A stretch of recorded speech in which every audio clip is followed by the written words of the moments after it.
you. 46, 44. What's this, mommy? What's this? Hi! Ako nga pala si Yay, dating OFW na taga Cebu. Ngayon ay naninirahan na sa probinsya ng Luzon. Lumipat lang ako ng bahay pero sa probinsya pa rin ako nakatira. Isang ina na may munting pangarap para sa aking pamilya. Tara, samahan niyo ako sa kwento ng aking buhay. Magandang araw at mapagpalang araw po muli sa ating lahat, mga ka-blessings. At sa nakikita po ninyo, nabudol na naman po kami ni Shopee.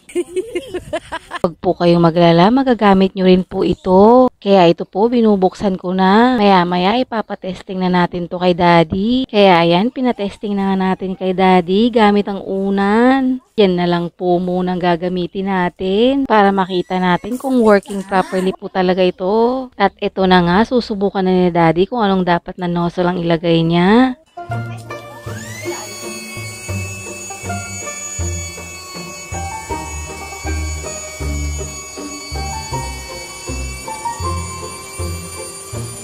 Meron kasing kasamang free na 3 nozzle. Pwede nyong gamitin kahit saan. At syempre, papatalo ba naman si Bulinggit? Kaya ayan, naglagay ulit si Daddy ng pillow dito sa vacuum bag. Sobrang excited na nga ni Bulinggit eh. Pero syempre, mas excited ang ina nyo.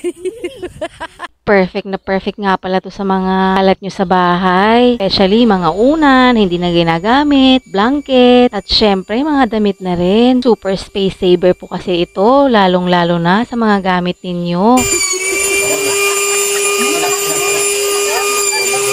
O, diba? Sa sobrang excited ni Bulinggit, ayaw niya nang ihinto.